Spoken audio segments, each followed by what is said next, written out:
राजेश और कल्पना अपनी बेटी माया के साथ विद्यापुर नामक गांव में रह रहे थे। एक दिन माया की सहेली वासवी माया के पास आई और बोली, माया, हमें पार्क गए कई दिन हो चुके हैं, आओ ना वहाँ जाकर खेलेंगे। हाँ वासवी, बहुत दिन हो गए, चलो चलो चलकर खेलते हैं। इस तरह दोनों पार्क में जाती हैं। वासवी, आओ हम गेंद से खेलेंगे। दोनों सहेलियां उस गेंद से खेलने लगी। इस बीच गेंद माया के हाथों से निकलकर दूर झाड़ियों में चली गई। माया उस गेंद को लेने के लिए वहां गई। उस समय एक प्रेतात्मा भी वहां थी।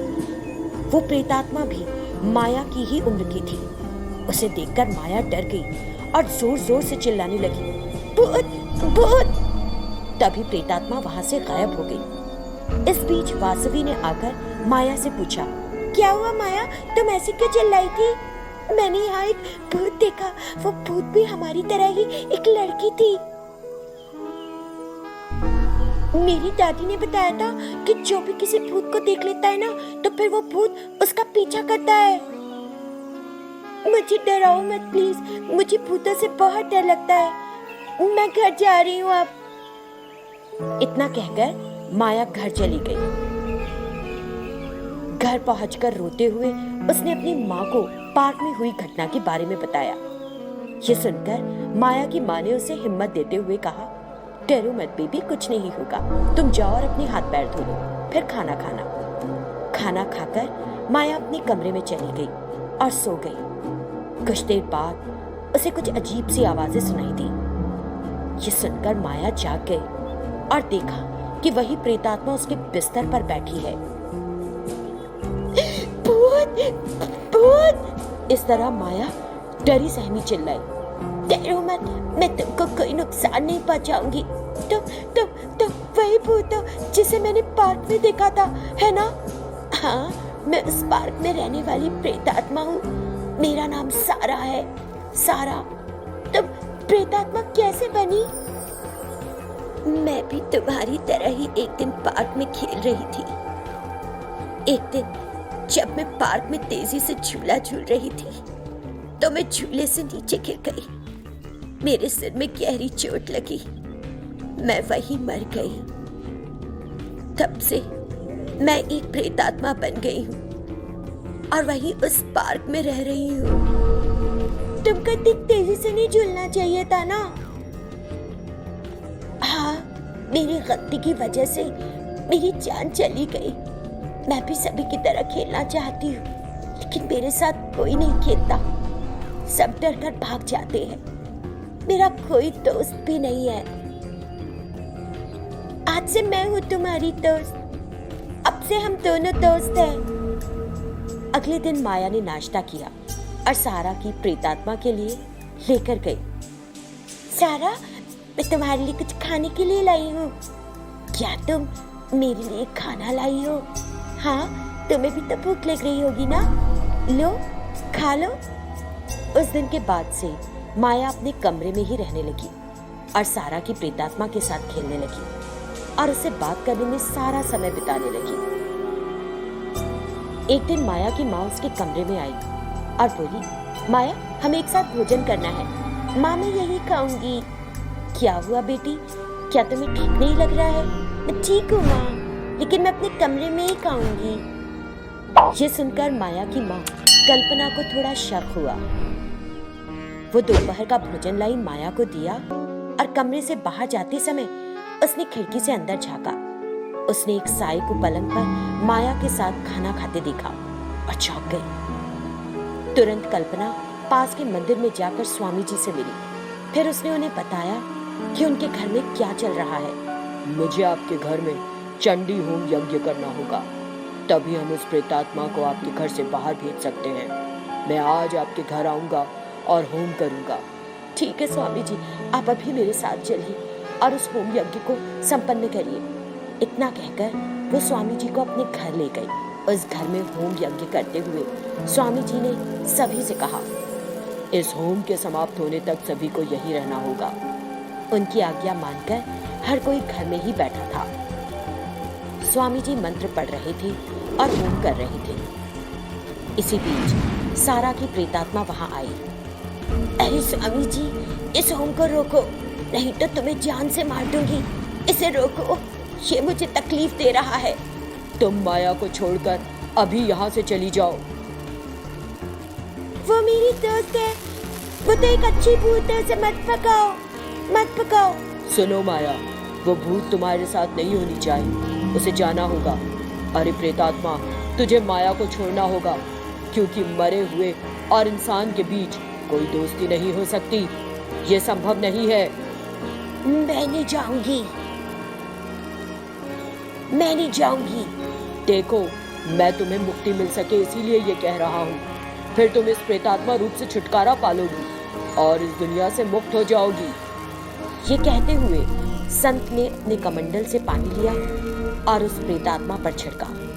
तुरंत सारा की प्रेतात्मा वहां से गायब हो गई। उसे मुक्ति मिलने ही वाली थी।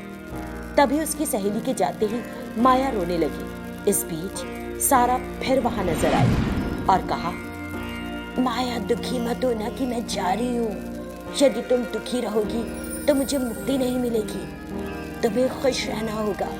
इतना कहते ही प्रेतात्मा वहां से गायब हो गई। रामपुर नामक एक गांव में राम रेड्डी नाम का एक अमीर आदमी रहता था।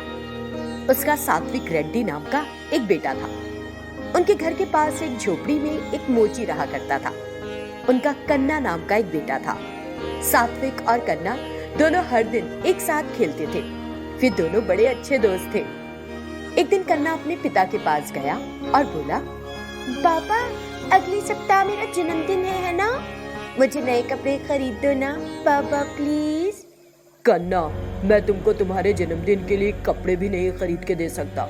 मैं ऐसी स्थिति में हूँ। ये सुनकर कन्ना को बहुत दुख हुआ। एक दिन सात्विक कन्ना के पास आया और बोला, ए कन्ना, आज मेरा जन्मदिन है, तुमको मेरे घर जरूर आना होगा।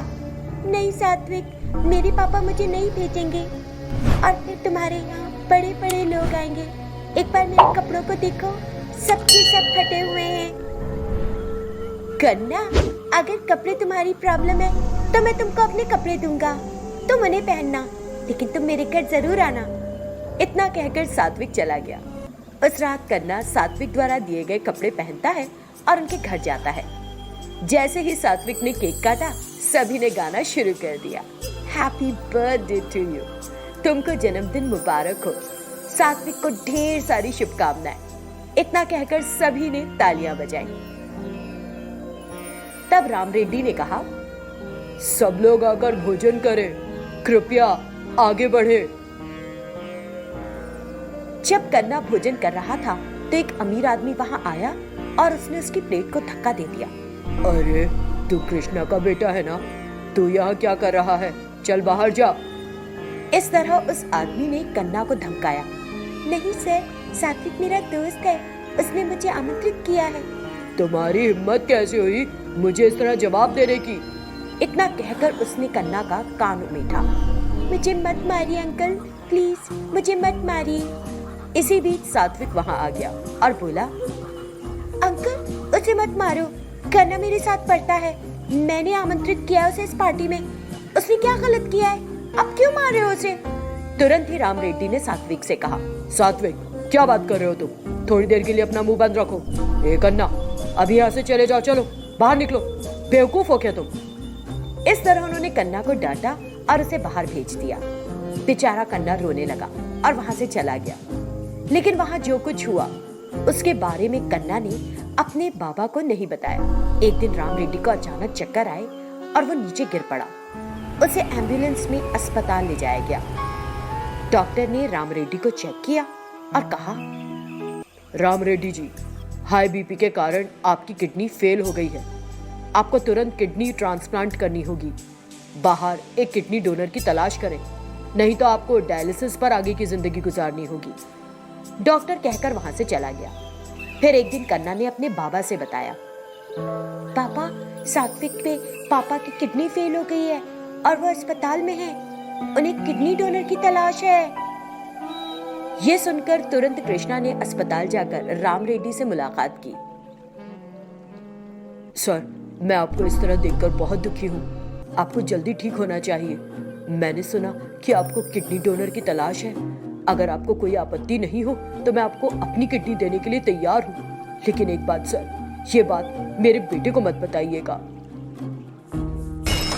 ये सुनकर राम रेड्डी ने उसके सामने हाथ जोड़े।